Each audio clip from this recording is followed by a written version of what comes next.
Look around you. Right now, somewhere between the refrigerator in your kitchen and the supermarket down the street, there is an entire machine working to keep you fed. Trucks move food across countries. Factories process it. Refrigerators keep it from spoiling. Warehouses store it. Computers track it. And machines harvest enormous fields in a matter of hours. Now imagine taking all of that away. No tractors, no combines, no electric pumps, no refrigerated trucks, no supermarkets, no engines, no computers, nothing. And yet, thousands of years ago, humans somehow managed to feed cities containing tens of thousands of people. Eventually, they fed cities containing hundreds of thousands. And at the height of the ancient world, Rome may have had close to 1 million inhabitants. So how did they do it? How did humans, without modern machines, produce, store, move, and distribute enough food to keep entire civilizations alive?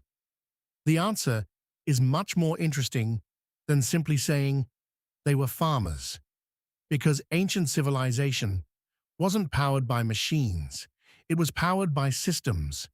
And the first part of that system began with something humans couldn't control: water.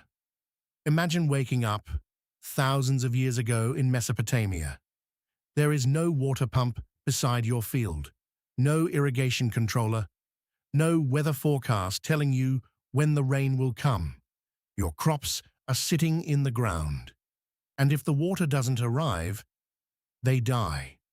But humans notice something. Rivers, the Tigris, the Euphrates, the Nile. These rivers didn't just provide drinking water, they could turn otherwise difficult landscapes into some of the most productive agricultural regions on Earth. The trick was simple in theory. Take water from the river and move it to the crops. The problem was that simple doesn't mean easy. Someone had to dig the channels. Someone had to maintain them. Someone had to decide where the water went. And someone had to make sure one farmer didn't take all of it. That meant agriculture was no longer just about planting seeds. It required cooperation. Thousands of people had to work together to control something as basic as water. And once humans figured that out, something enormous became possible. Food could be produced in quantities greater than one family needed. And that extra food changed everything. Because if one person doesn't have to spend every waking hour producing their own food, they can do something else. They can build, they can trade, they can fight, they can become a soldier, a potter, a priest, a builder, an administrator, a king, and suddenly a village can become a city. This is one of the hidden secrets behind civilization. Food surplus creates specialization. But producing extra food was only half the problem. The other half was figuring out what to do with it. Because grain sitting in a field isn't civilization. Grain sitting safely in a storehouse is. This is where ancient humans became surprisingly good at something we usually associate with modern civilization: logistics. Take ancient Egypt.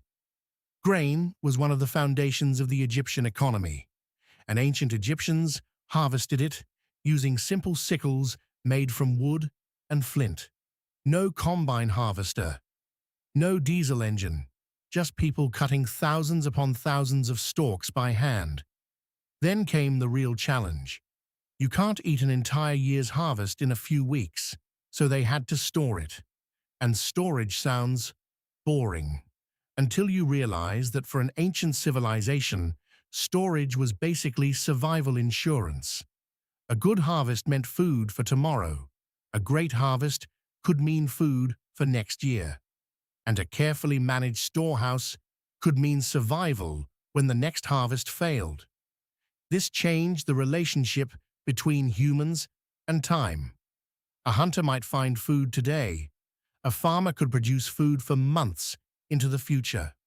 and a government controlling enough stored grain could potentially feed people through disasters, wars, and bad harvests.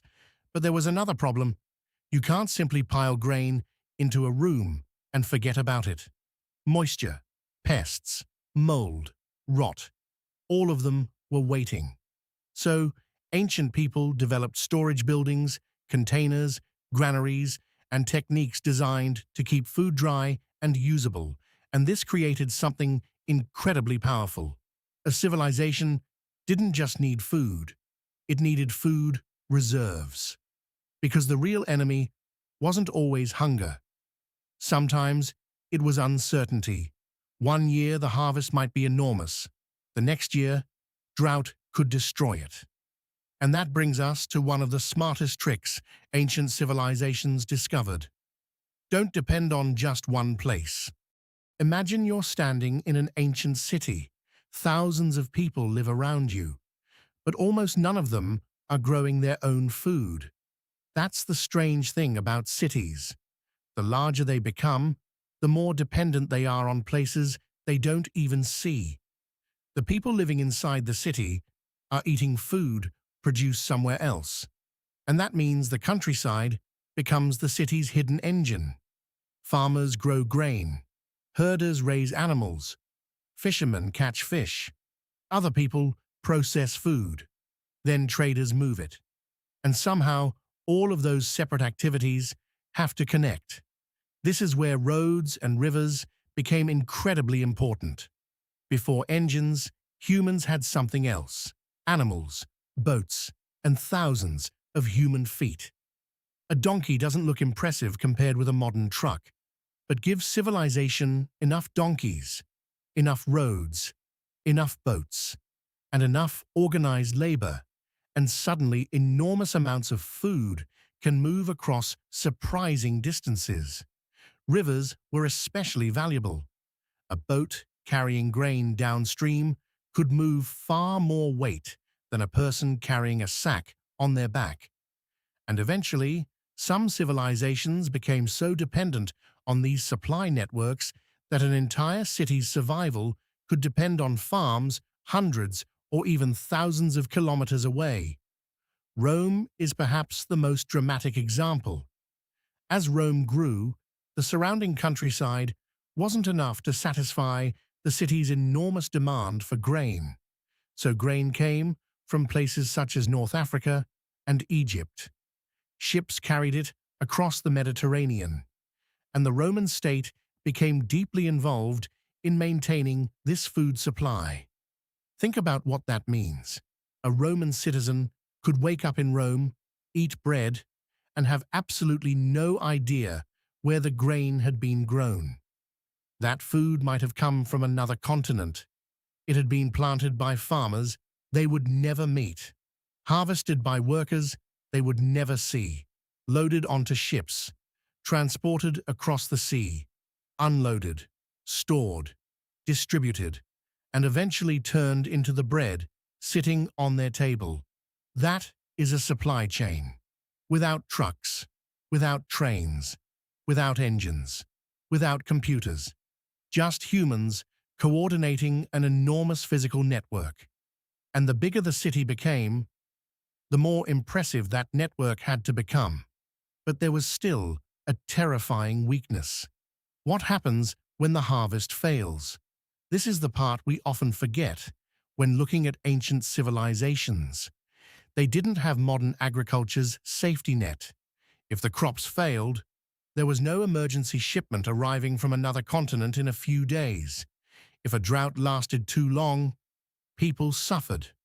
So ancient civilizations developed another strategy: diversification. Different crops, different regions, different elevations, different sources of food. The Inca understood this exceptionally well. The Andes are an absurd place to build an agricultural civilization. Mountains everywhere, steep slopes, different temperatures at different elevations, and weather that can change dramatically. So instead of fighting the landscape, the Inca learned to use it. They built terraces into mountainsides, One mountain could contain several agricultural environments. Crops could be grown at different elevations, creating access to different microclimates. If frost damaged one area, another elevation might still produce food. If drought hit one region, another could help compensate. And then came one of the most impressive parts, storage. The Inca built enormous numbers of storehouses known as colchas. B-roll, rows of ancient Inca storehouses. These weren't random piles of food. They were part of a larger system. Food could be collected from different regions, stored, and redistributed when needed. Some storage centers contained hundreds of individual structures, and the buildings themselves were designed to take advantage of natural airflow to help keep stored goods dry and cool. No electric refrigeration, no climate control system, just architecture. B-roll, animated airflow passing through a stone storehouse. The Inca even preserved foods in ways that made them last much longer. Potatoes could be processed into chuño, a dried form that could be stored for long periods. And this is where ancient food systems become really fascinating. They weren't simply producing food, they were turning food into time. A fresh potato is useful today. A preserved potato can become useful months later. A storehouse turns a good harvest into protection against a bad one. And a network of storehouses turns that protection into something much bigger, an empire. But here's the part that changes the entire story. You might think ancient civilizations were fed by technology. And yes, they had technology, irrigation, plows, sickles, granaries, ships, roads, terraces. But none of these things worked alone. The real technology was organization. Think about what has to happen before a single loaf of bread reaches a city. Someone has to prepare the land. Someone has to plant the crop. Someone has to bring water. Someone has to remove weeds. Someone has to protect the harvest. Someone has to cut it. Someone has to separate the grain. Someone has to transport it. Someone has to store it. Someone has to measure it. Someone has to distribute it. Someone has to turn it into food. And someone has to make sure everyone else knows what they're supposed to do. That's an astonishing amount of coordination. And this is one reason food surplus was so important to the rise of governments. If you can organize thousands of people to produce food, you can organize thousands of people to build roads, or temples, or walls, or armies. Food became more than something you ate. It became a resource that governments could collect, store, tax, and redistribute. In Mesopotamia, written records were used to keep track of goods and quantities, and suddenly, something that began with farming was connected to one of humanity's greatest inventions, writing. Because once a civilization becomes large enough, human memory isn't enough. You need records. How much grain came in? How much went out? Who received it? Who owed it? How much was stored? The larger the food system became, the more information it required. So agriculture didn't just feed civilization. In many ways, it helped create the administrative systems that made civilization possible. And now we can finally answer the original question. How did ancient humans feed entire civilizations without modern machines? They didn't replace machines with one magical invention. They built a completely different kind of machine, a machine made of people. Rivers became irrigation systems. Animals became transportation. Stone and mud became storage technology. Mountains became agricultural terraces. Sunlight became grain. Grain became surplus. Surplus became specialization. Specialization became cities. And cities created governments capable of organizing even larger food systems. The astonishing part is that none of this required electricity. The energy came from sunlight, water, animals, and human muscles. And yet those simple energy sources were enough to build some of the largest and most complicated societies the world had ever seen. But there is a darker side to this story, because feeding civilization came at a price. The people who produced the surplus were often the people who had to work the hardest. The farmer didn't necessarily become richer because the harvest was bigger. The extra grain could be collected as taxes. It could feed soldiers. It could support rulers. It could build monuments.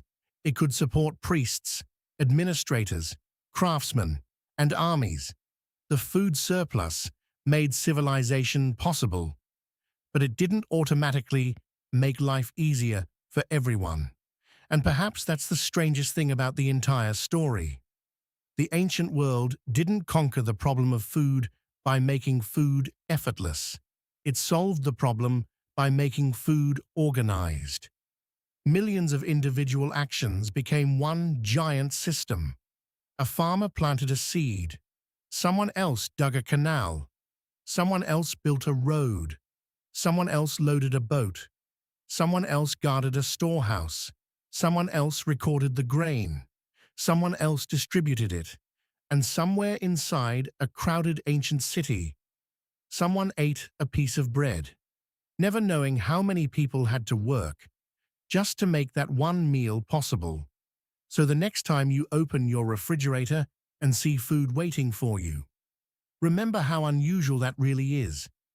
For most of human history, food was not something that simply appeared when you wanted it. It had to be grown, found, carried, stored, protected, and shared. Ancient humans didn't have modern machines. They had something else. They had thousands of people working together until the entire landscape itself became a machine for keeping civilization alive. And once humans learned how to build that machine, there was almost no limit to how large their cities could become.